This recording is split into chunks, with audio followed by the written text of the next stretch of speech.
Hi everybody, Joe Conroy, your financial advisor, and with me is Piper May Conroy. Piper is 7 months old, and I have her with me for a reason. So I'm working from home and practicing safe social distancing. Hope everyone's doing well, staying safe, staying healthy. So I want to do two things in this video. I want to talk about kind of the personal experiences of what we're all going through, and then go through some of the numbers as I like to kind of wrap up these updates with.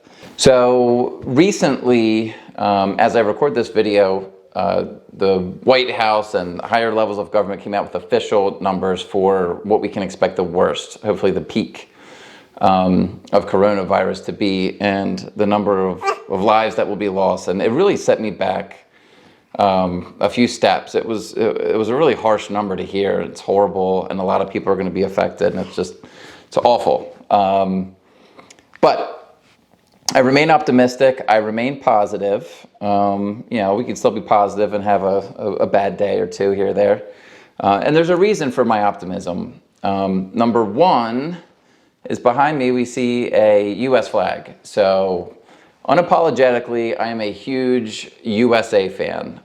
It is one of, if not the best countries in the world, and one of the reasons is it is so resilient. We as Americans have bounced back from every adversity that we've ever faced, and we've grown and learned from them, those experiences, and we've gotten stronger.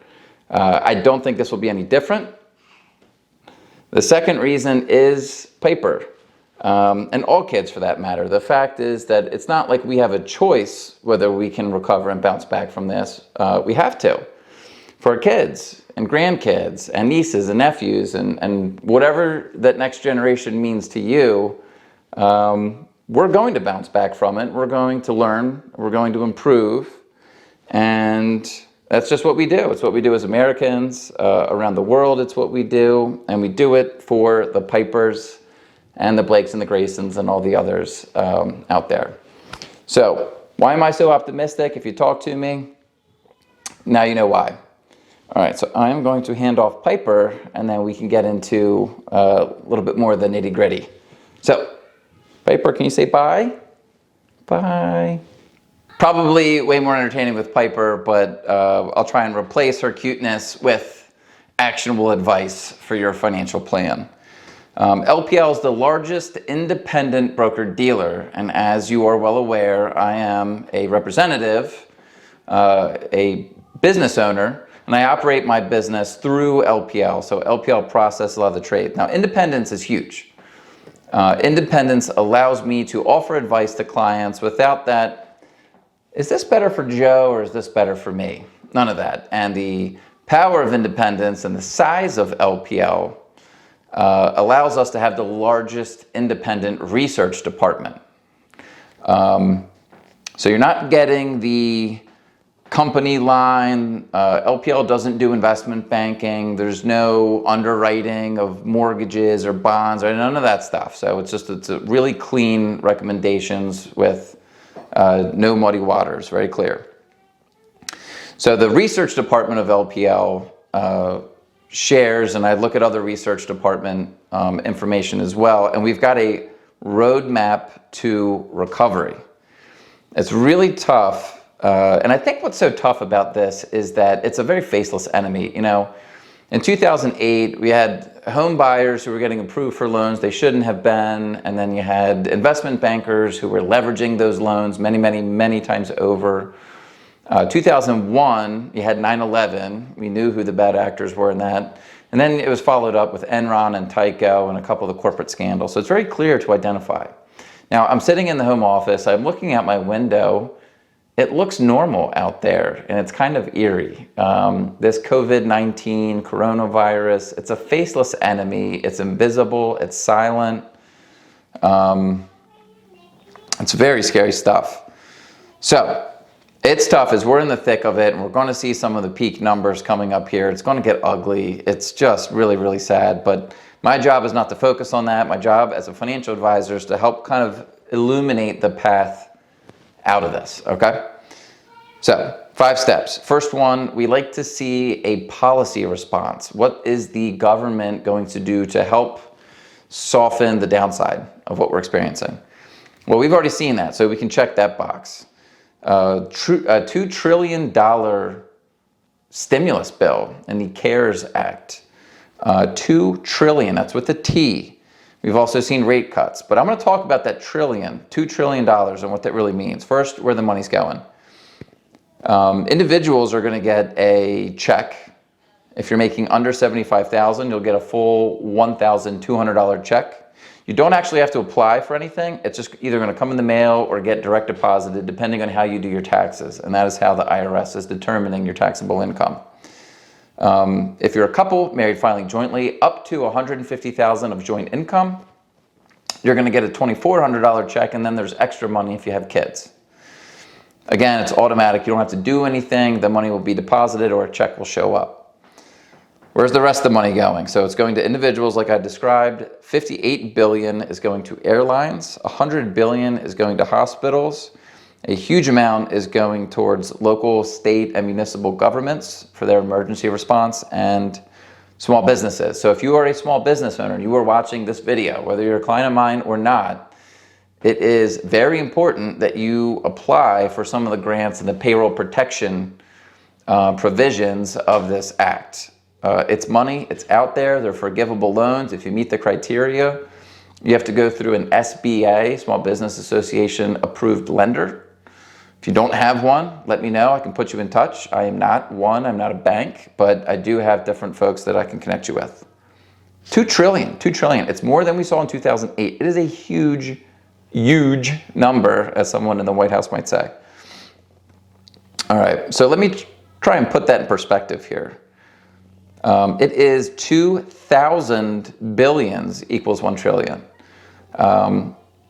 Seconds ago, so 1 billion seconds ago, the year was 1987. 1 trillion seconds ago, it was 30,000 BC. So 2 trillion, 60,000 BC. 2 trillion is also the number of times that Piper woke up in the middle of the night last night. So I can tell you it is a very, very large number. Second thing that we want to see on our road to recovery is technical indicators. I'm not a huge technical analysis fan. It's somewhere in the background. I'm more of a fundamental investor. But there are a lot of technical traders, so it's not something to completely dismiss. What we're looking for in these technicals is a flushing of all the fear and panic sellers. You know, the market is a marketplace, as the name would suggest, and for every trade, you have a buyer and a seller. I think I've mentioned this in a previous video. So everybody who's panic selling, someone's on the other end of that trade and they're buying. So if someone's selling Apple at 30% lower prices, someone is buying. CNN has a fear and greed survey that they do on a regular basis. Up until a month or two ago, it was all greed. Not the highest levels, but there's a kind of a scale, and it was on the greed side. As you can imagine, it's on the fear side right now, and it's kind of hitting the rev limiter. If it could drop lower, it probably would. I'm sure a lot of people watching this video, I would say maybe feel more concern than fear. Concern is a healthy emotion. Fear drives us to do some things that maybe lead to panic and other things that we don't want to do. Warren Buffett has a quote. We want to be, as investors, fearful when others are greedy and greedy when others are fearful. So right now, we've got, according to the CNN survey, a lot of people who are fearful right now, hitting the rev limiter, right? So should we be greedy? I don't know that we should be greedy, but I think we should be confident in the future. And it might be a good time, if you have the ability to invest money that you won't need for a long time. This market cycle might present some good opportunities. Contact me if you have questions about that. So number 3, have the markets priced in a recession? Again, a recession is 2 quarters of negative GDP growth or a contraction in the economy. How much of a contraction? It only needs to be a contraction, meaning we could have negative 0.1% and negative 0.1%, and that is technically a recession. Have the markets priced in a recession? Yes. Typically, recessions are 2 quarters of that negative growth either are ahead of or behind a market decline of around 30%. Well, we hit 30%. and it's bouncing around. We're kind of off of the lows, but we might test them again. I wouldn't be surprised. And part of, is the market already pricing in a recession? Well, we can see that the market's forward thinking, because the market really didn't respond to record unemployment numbers. It didn't drop like you think it would. Actually, when we saw the numbers, they went up when we had our first round of 3 million on unemployment. And the updated loss of life numbers, which again are tragic and kind of set me back a step or two for a day. And you know, we have to push through. We don't have any other choice. We have to keep moving forward. But the market didn't respond in an extreme way to those numbers either. So there's a lot of these bad news that is coming out is already reflected in the current market prices. So it's going to take a huge shock that no one's expecting to really drive prices further, in opinion of myself and a lot of other people and LPL research.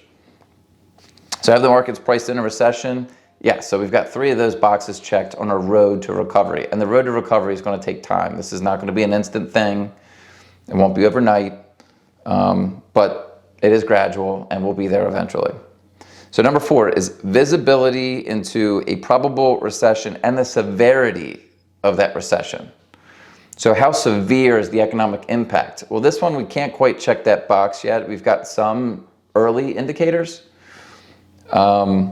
But it's still, we just don't know yet. It's kind of a fire, ready, aim scenario. The market's going to fire, ready, aim. We think that there's going to be a lot of unemployment.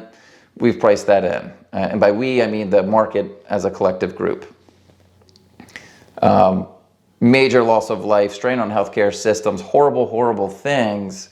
It's already priced into the market. So if things get worse beyond expectations, we could see that reflected temporarily in market prices. So the market is selling off first and then kind of figuring things out later. Fire, ready, aim. All right, so number 4. So we're going to check that box as things become more clear in the future, and that's just going to take a few weeks to really get a handle on what the economic impact will be and then what the ripple effects further down the road. And the last one would be number 5, confidence in getting past the peak numbers of COVID-19. I can't wait until we are past the peak. I do not want any more people to get this, to be infected by it, to pass away from it. I know everybody watching this would share that same thoughts. But from an investment standpoint, we need to see that curve flatten, and that will really be an indicator for timeline, for how quickly things get back, how things get phased back in. I don't think everything's going to open up at once and you're going to see 5,000 people at a rock concert. It's going to take a little bit of time to get back. So things are going to phase in incrementally, in my opinion. So number 4, how severe, and number 5, the confidence of getting those peak numbers. Those are the last 2 boxes we're going to check before we can really get a handle for how quickly and how intense a recovery might be.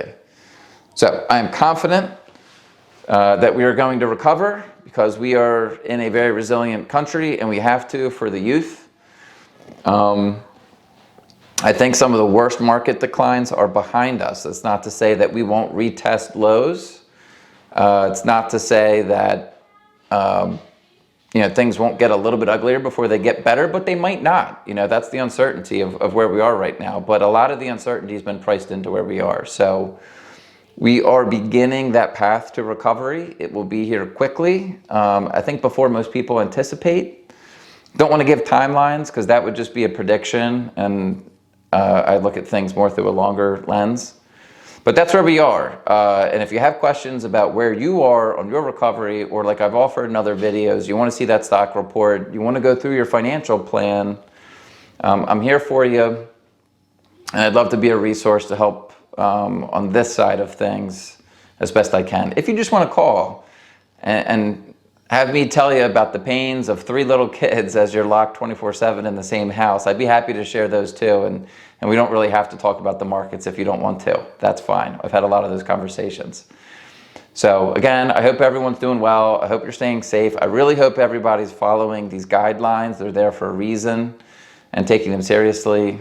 And as always, thank you for watching.